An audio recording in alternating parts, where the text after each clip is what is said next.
One of the things I find most interesting when two explorers get together is we sort of trade stories. This is Life's Tough, but Explorers Are Tougher. I'm your host, Richard Wiese. I love the outdoors. I always have, and I always will. I've heard stories that would make the hair on the back of your neck stand up. Explorers are the type of people who walk in space, go to the bottom of the ocean, and stand on the highest summits. Scratch the surface of any explorer, and you'll find they're all storytellers. This show is about their tales.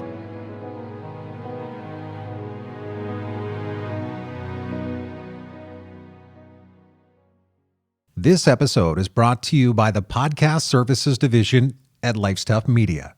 Having your own podcast allows you to creatively reach all types of audiences, from clients to prospects, to your most loyal membership base. And by utilizing studio affiliates located around the world, coupled with quality remote recording capabilities, Life's Tough Media makes having a corporate podcast easier than ever before. Contact us for a no-obligation consultation at info@lifestuff.com or visit lifestuff.com to learn more. Greetings to you wherever you are in the world, and I hope you're well. If you listen to our show with any kind of regularity, then you know the overarching theme has been the role of explorers as storytellers. So the big question is, who do explorers think is the best storyteller, the master, the person who's best at telling a story? And it's obviously a subjective theme, but a name that always pops up on everybody's short list is cultural anthropologist Wade Davis. And first of all, the subject matter that he discusses is very, very interesting, often about people and cultures that many of us know little about, and in many cases never even knew existed, from the Yanomami tribes of the Amazon rainforest to shamans in the Himalayas to secret voodoo rituals in the Caribbean. He has given a voice and has been an advocate for disappearing languages and cultures, and seems to find wisdom and beauty in cultures that Western society might deem as primitive. Wade Davis, welcome. Good to see you up there in Canada. Yeah, great to see you, Richard. Really wonderful to be with you. And, by that introduction, one would think that you were raised by Tibetan monks and had tea that was brewed by rainwater. Is this the case? Where is the little, preformed Wade Davis grow up? Well, I think I grew up, in Canada, of course, but a couple things. One is I'm an Irish citizen, and my family was all from Ireland, and I think storytelling is surely in the Irish blood. But it was some years ago. I hadn't really thought about why or how I became a student of culture. One simple explanation was I was a undergraduate at Harvard, and having spent my first year mostly making trouble against the Vietnam War in a way that's lucky that no one noticed. The deadline was the very next morning. By complete fluke, I had just come out of the Peabody Museum of Ethnology, having visited these exhibits for the first time, and with my head still whirling with these sort of visions of shaman and all the colors of the rainbow. I ran into a friend in the street and I said, "Stuart, what are you going to major in tomorrow? It's the deadline." And he looked at me, he said, "Anthropology." And I said, "What's that?" And he said, "Well, you read about Indians." And like Forrest Gump, I said, "That'll do." And that's how technically I became a student of anthropology. But I think there was a deeper story, Richard, is that, my family was from the West. My grandfather was a doctor in a lead zinc mining town in the Canadian Rockies. His life had been transformed by the First World War. He was a surgeon at the front, dealing with the white faces of the dead for 4 years and 4 months. My grandmother, this great Irish beauty, had been engaged to a French officer killed at the Marne. And after the war, her kid's sister was squired off to Monaco or Monte Carlo by this rich Englishman who married her. And my grandmother was taken back to this lead zinc mine in the Canadian Rockies by my grandfather. But then my father's life, I think, was indelibly marked by Hitler's war. He was studying at St. Mary's before the war. Something happened, we don't know. When he died, I discovered a pile of letters between my grandfather and the Canadian authorities in London before, during the Second World War. Where's Edmund? Is he schizophrenic? Is he a drug user? Is he this? And we know that our father got an honorable discharge, unfit for military action in 1943, which was highly unusual because he was at that point in the Canadian Army, and the Canadian Army was being trained for D-Day, right? So they weren't letting people out. And then he finally, word comes to him, having disappeared underground for 3 years in London, that his parents had been killed in a car accident by a drunk driver on Vancouver Island, and he gets compassionate leave. The point is that his life, in some sense, was ruined by the Second World War. But at any rate, we were living in Montreal when I was a little boy, at a time of the two solitudes, when French and English really weren't speaking to each other. And if you remember, there was martial law, there were kidnappings, there were tanks in the streets of Montreal. It was a little bit like Northern Ireland for a time. And we lived in an English suburban community that was plunked like a carbuncle in the back of an old Francophone village that went back to the 17th century. And Richard, there was literally a boulevard, Cartier Boulevard, that divided the two communities, one from the other.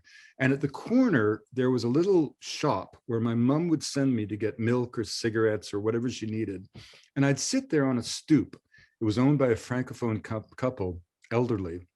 I'd look across that road and think, wow, right across that road's another language, another religion, another way of life. And I was dying to cross that road. And I did, ignoring all the voices of bigotry and bias, not from my family, but rather from the community in general. And in a strange way, I've been crossing that road as an anthropologist since then, all my life. It's funny. A book title, The Road Less Traveled, always comes to mind when I think about you. But I kind of think that not only was it the road less traveled, but in many cases, there wasn't a road. That Yeah, you've made a lot of choices that this would be the logical, normal progression. right. And you've had the confidence, or I don't know, I'm going to use the word confidence, but you've always looked at things and say, there's an alternative narrative or something else.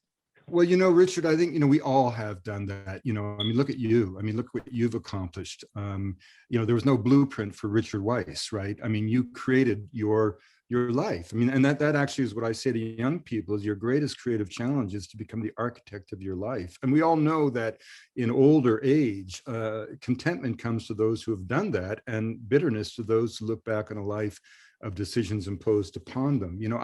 I had no inner direction. I was like everybody else, a confused, uncertain kid. My parents, to a fault, gave me no direction. I was free to do whatever I wanted. Bless them, they spent half of their savings to send me to university at Harvard, knowing full well that every day I was in Cambridge widened the social gap between us, which was incredibly generous. My mother worked all year, to save up money to allow me to go to Columbia as a schoolboy at 14. They did so much for me, but I never got direction from them.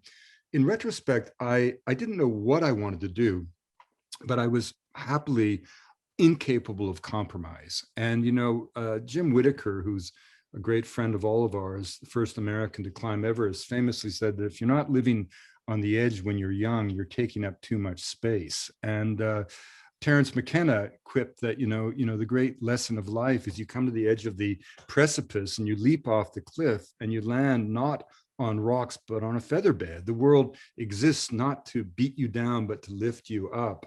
And one of the things I always say to young people is that life is not linear. They're always taught, even through the chronological progression of grades in school, that, if you don't go from A to B, if you skip C and D, you'll never get to the rest of the alphabet. Well, we all know that life, as Joseph Campbell says, is made up of these serendipitous moments where you've got to make a choice. And the most important thing is that you own those choices. You're not looking over your shoulder to your parents, to your peers, to the society. And that's how you become the architect of your own life. And as I face those choices, I just found it impossible to think of a profession that I would try on like a coat for the rest of my life. I couldn't think of a box into which to place an entire existence. And that kind of gave me the idea early on that not a job, but a vocation is just a metaphor. It's just it's a lens through which to experience the world, and only for a time. I mean, kids come out of college all desperate to get a job, and they should be careful, because the word job actually comes from the medieval French word gobert, meaning to devour. And the word work comes from the Anglo-Saxon root, to kind of create or inspire, and it has a better ring to it. And I always say to young people, never have a job, avoid that at all costs, but work harder than anyone else and you'll get ahead. I mean, young people need to be opportunists, not in terms of being schemers. And you've done this all your life, Richard. It's, I mean, and I have, Wade, but you know, the thing that strikes me, and I don't think you give yourself credit in this regard, you did make a lot of alternative choices, and went into directions that would have really scared the crap out of most people. But the yeah, one thing you have been endowed with was, to me, a really fertile mind to be able to somehow synthesize what's around you. You've been given the ability to speak really well. When those neurons are flipping out, you're not only able to verbalize in a very elegant way what you see, but the other sort of God-given creation you have been given is also the ability to pen things. You just, in fact, mhm. wrote something that's been viral in Rolling Stone about the unraveling of America. So, I sort of wonder if Wade Davis, if he would have been a medical doctor or any of these other things, would have had the same level of success, just because you're innately smart. I don't know. I think we're, there's always an element of luck in these things, isn't there? I mean, the one thing my sister, Richard, there's been a number of biographical films done about me, and other biographical Which is pieces. not normal, Wade, just so you Yeah, know. well, anyway, but my sister always says what people never get is how tough I am. And what she Yeah. means by that is not tough in a kind of macho way, but rather that, no one was more desperate at the age of 22 to know what their destiny was. I wasn't interested in fame, money, but I had so much energy, so much, in retrospect, potential. And I was, like most young people, desperate to know where that would become manifest, right?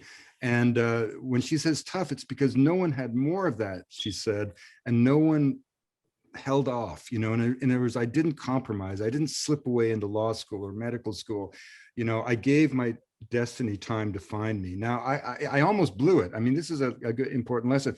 I came out of Harvard, quite precocious. I had spent 2 years in the Amazon. I was a young botanical explorer, done very well, had a good record.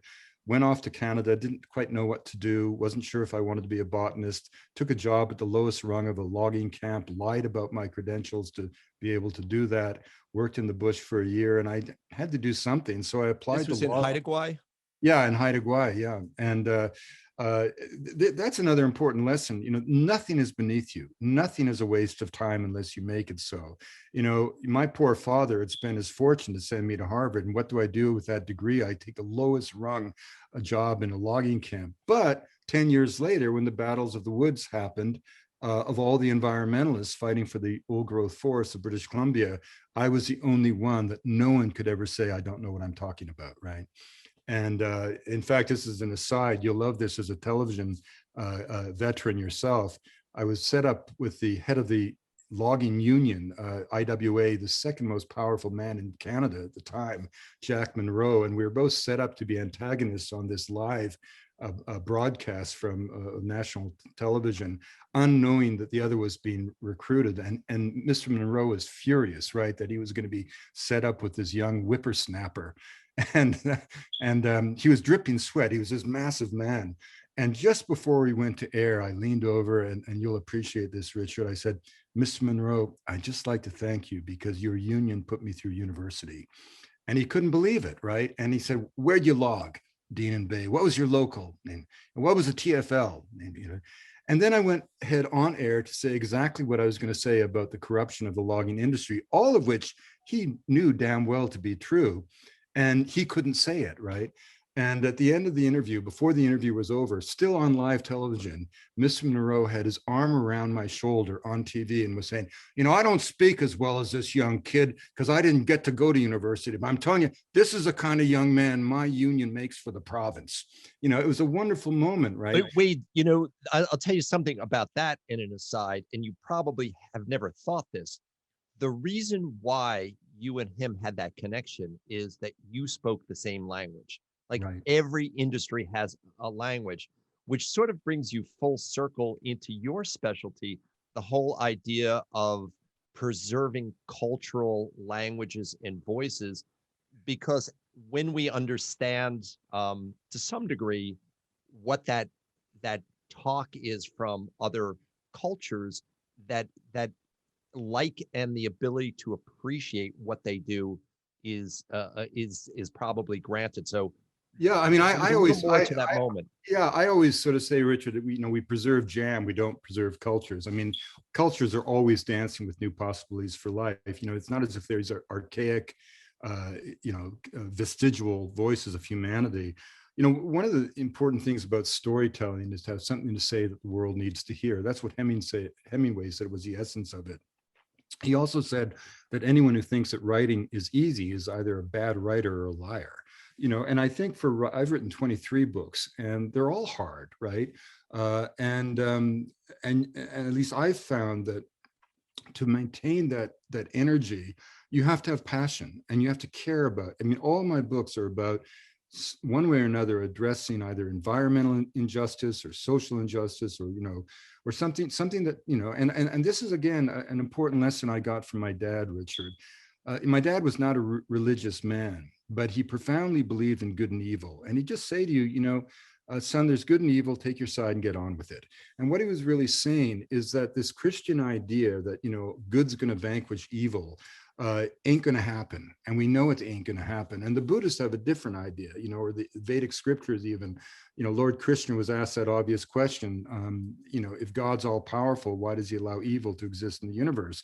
Well, if you ask that question in medieval France, you got burned at the stake as a heretic. But when Lord Krishna was asked that same question, he responded, to thicken the plot. In other words, good and evil exist side by side. And when you realize that, you can embrace kind of the path of the pilgrim. The pilgrim is not going somewhere. The destination is not a place, but a state of mind. And when you realize that good and evil are going to continue to coexist and you take your side, then you just push. And you don't care if you get up that hill. You don't care if you win. You win some, you lose some, but you become like a mountain that the wind cannot shake, devoted to that path of justice. And that may sound a little sanctimonious, but it's been my motivation. And it what allows me at the age of 67 to be as innocent and keen and idealistic and energetic about these issues as I was when I was 20, with a little bit more humility, obviously, that age gives you. And I think this is what's driven me. I mean, one of the things is that I learned as a kind of scion of the bourgeoisie, if you will. When we grew up, how many times, Richard, did you hear someone say, "Oh, that's Sally, she's really creative." "Oh, the Beatles are so creative." The implication being that you're not, right? The implication that creativity exists and you either have it or you don't. That's not true. Creativity is never the motivation of action. It's a consequence of action. You can't be creative if you don't do. And the thing that I thought creativity belonged to someone else until I heard the opening notes of Sergeant Pepper in 1967. And I thought, wow, that's what words can do. And I became enchanted with words, right? But at the same time, I never thought of myself as being a writer or going to be a writer. But then circumstances intervened. I was doing I had done all this work, 6 years in the Amazon, collected 6,000 numbers, 24,000 specimens. Botany began to feel like collecting hay to me. I wanted something more intellectual. My great mentor, Schultes, summoned me to his office one day and asked me innocently if I was interested in going down to the Caribbean island nation of Haiti, infiltrating the secret societies to secure the drugs used to make zombies. And of course, I said yes, and having no idea it would consume 5 years of my life. But the interesting part of the story is that project was a serious project. The director of it, Nathan Klein, had won 2 Lasker Awards. And there was an unknown benefactor who wrote the checks. And if I needed $10,000 by Wednesday, I just had to call his apartment in New York by Monday night. I never knew where the money was coming from until one day I was doing a debriefing in his penthouse, and this kind of toad-like figure was in the corner. It was David Merrick, the Broadway producer, who had just made a fortune with 42nd Street. Do you remember? Yep. And he loved the theatricality of voodoo. I actually took David Merrick to Haiti to voodoo ceremonies. And then within a 24-hour period, Dr. Klein died during routine heart surgery. And Mr. Merrick had a debilitating stroke. So I went from being flush with money to having none. I applied to all these agencies, but they take so long to decide. And instead, I walked off the street to a literary agent in London, the name of which had been given to me by Sebastian Snow, this eccentric journalist who I had guided, so-called, through the Darien Gap years before. And I walked out with a book contract. But then I had to write a book. I used them. First thing I did, you know me, I took a girlfriend to Paris. and then with the money left over, I finished the research. That's the libido, Wade. Yeah. And then of course I had to write a book, and I hadn't written anything but scientific papers and letters and a journal, you know, all my life. And I wrote 2 chapters. I had malaria and hepatitis, and it was pretty feverish. That I sent to Simon and Schuster. I thought it was the best thing since the Bible. And they sent it back and said, try again. And a friend of mine put me on her farm in Virginia, my dear friend Lavinia Courier, and said, just write, Wade. And literally, out of necessity, I taught myself to write. And literally, I mean, I had books, Richard, by my bedside table, but by my desk, you know, Hemingway for dialogue, T.E. Lawrence, you know, 7 Pillars of Wisdom, that great opening line, some of the evil in this tale may have been inherent in our circumstances. Lawrence Durrell for exotic characters, Isaac Dinesen for landscape. I never copied, I never plagiarized. I just had a great story to tell. I had to figure out how to tell it. And whenever I was stuck, I would just stop and pick up one of the masters and just read. And that's how I ended up writing The Serpent and the Rainbow in 7 months. It was edited in 1 day. Which brought you to Hollywood next. And I was again, 500, and suddenly I'm a writer, right? That's it. And also in Hollywood, but you know, Wade, you know, just to comment on a couple of things that you said there, you know, the idea that everybody's got creativity is, you know, yes, it's a fair statement, but I do feel that genetics or some God-given thing makes somebody able to look at something and put a pen and draw it as exactly as they see it without any training. And, you know, serendipity plays a role, but there's also an element of you daring people. Well, you know, I mean, there's no question. I mean, you know, one of the things, I think one thing is that this inability to compromise. You know, you may not know where you want to go, but you won't compromise. You know, I mean, you know, every time any human being makes a change in their life, someone is there to try to stop it, because everybody's comfortable with you as you are. You know, if you announced to the members who love you so much at the Explorers Club, after all you've done for us, that you're suddenly going to give it all up and go be a stockbroker, we'd all be saying, no, Richard, don't do that, you know? And so I think it's really important that, you know, like in my life, it's like, why do you have to go to Harvard? What's wrong with UBC? Wait a minute, you're at Harvard, you're supposed to be a lawyer. What's this? The sweatshirt, Wade, you know, man, it's you wear that sweatshirt. But the thing is, you know, you just have to have confidence to try it and ignore all those voices. You know, every time I've made a change, people have said, why do you want to do, how can you do that? You're doing that. And you know, and I've had my weak moments. I'll tell you a funny story. When I did apply at one point to law school and graduate school in botany, as if they were the same thing, I was so desperate at the age of 23. And my sister was articling at this law firm, this posh law firm. And I went to pick her up, and this elderly receptionist said to me, "Are you Karen's brother, Wade?" I said, "Yeah, yeah." "You're the one who just came back from the Amazon? Uh-huh. You eat all these weird plants?" Well, that's me. And she said, "You follow me." And she took me back through the law library, where she had set up a ladder that rose to a lithograph of a British solicitor from the 17th century, all hook-nosed and fat and wigs and everything. And she bellowed up from the base of the ladder, "Is that you?" And I looked at No. this. I said, no. I came down the ladder, Richard, walked to her front desk, picked up the phone, called the law school, retracted my successful application, and went off to work at Harvard with Schultes. Um, I mean, I think I've been fortunate. I mean, look, I'm not belittling the talent that I have, or a lot of it, man, comes from hard work. I mean, when I wrote Into the Silence, which won the Samuel Johnson Prize, which is at that time was a top literary prize for nonfiction in the entire English language. I mean, that book took 12 years to write. I bought 600 books just for that one book. We visited 57 archives. I set out to find out where each of the 26 men who were on those 3 early British expeditions in 21, 22, and 24 had been every single day of the Great War. And I've found out, right, literally to the day. So, I mean, a lot of this is just really hard work, and I work all the time because my Yeah, life is. I know you do it, and you're very good at not belittling people. We've had plenty of private conversations. We're almost out of time, but I do have 2 other questions for you. Yeah. So there's one thing about being I'm the just, before young. you, sorry, Richard, before you jump in there, what you just said is so important. A lot of writers use people, to be witty or to be. I never do that. Everybody in my books comes out bigger than themselves, and a lot of this is because I truly love people. It sounds naive, but people ask an anthropologist, how do you break into a community? How do you transform yourself from outsider to guest to friend?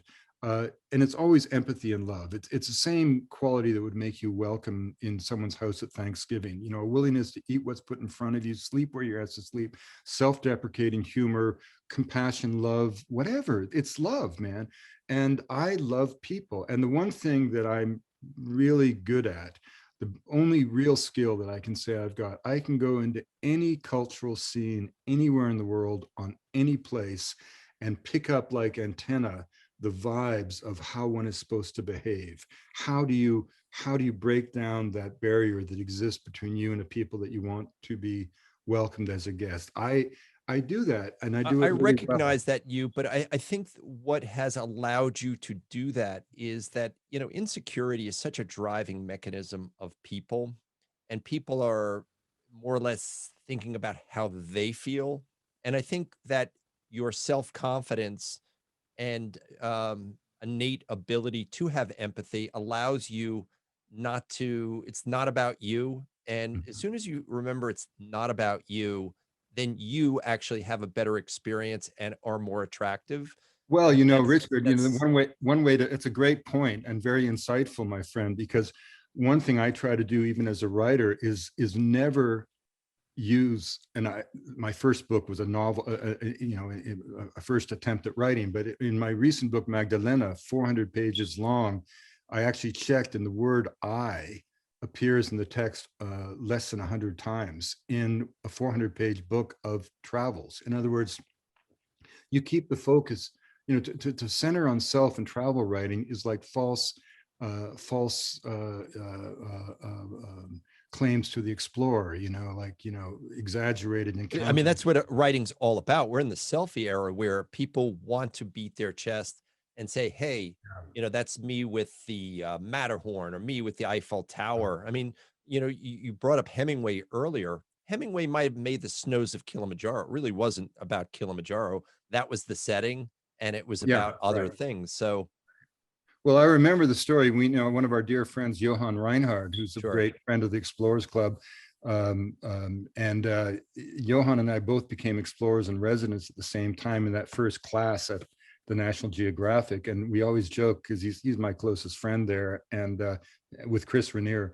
And the young kids called us up, from the marketing people, for us to send them all the video and still footage of ourselves in the field.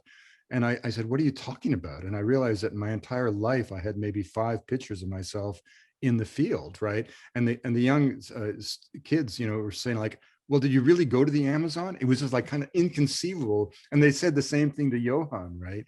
But, I think we this has changed. There's nothing wrong with the selfie thing. I mean, you know, it was a different generation, think of Different it. expression. It's a different expression. Hey, When we we're went, just about out of time. And, we started this whole thing about storytelling.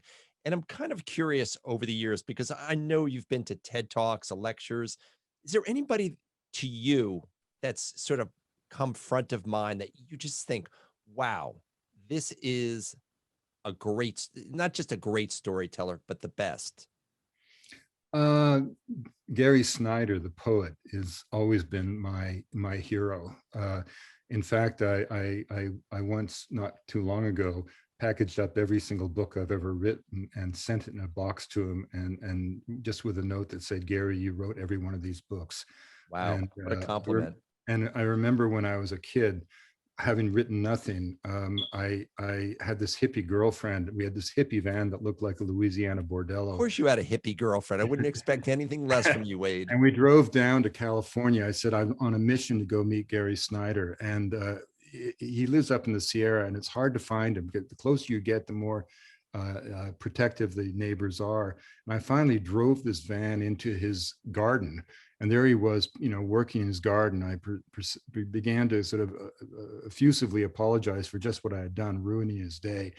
And he said the most beautiful things: anyone who can find me deserves to be here. And then we went in for tea, and he had done his undergraduate thesis at Reed on a Haida myth, and I just come back from working on Haida Gwaii. We actually had a lot to talk about, but it was just like one of those encounters that made me feel like I was someone. And this is a nice point, to wind up on, is that, I answer every email I get from a kid, because in the time that it takes you to delete an email, you can write back and say, "Hey, Joey, great to hear from you. Your friend Wade." Because when kids write you or me, "You're the president of the Explorers Club for so long," they're not really saying, they'll write you and say, "Can you get me a job in exploration, Dr. or Mr. No, what they're really saying is, am I somebody? If I reach out through the ether to this person who I admire, will they say that I'm somebody by answering me? And if you don't, it's not a neutral act, it's a slap in their face.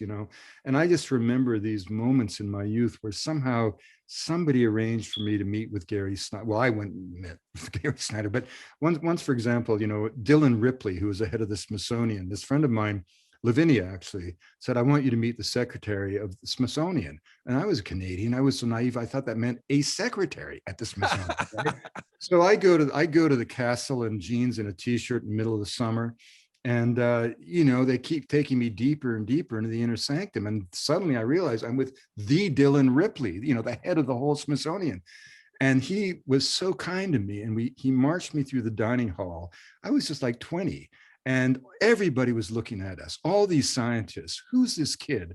And we just talked about birds in Nepal, which was his passion.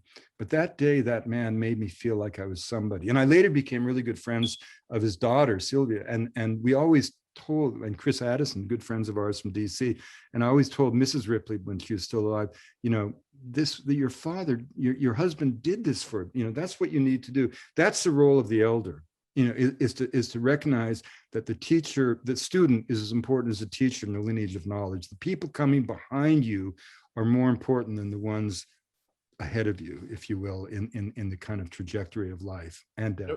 In a way, as we both head towards that elder or elder statesman role, I can't help but think all the lives you have touched and people you've never even actually met but have read your works.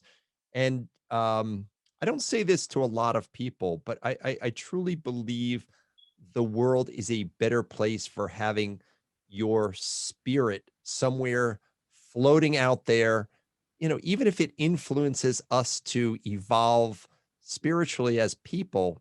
You have lent that to us. So thank you so much for being on the show today. I enjoy talking to you.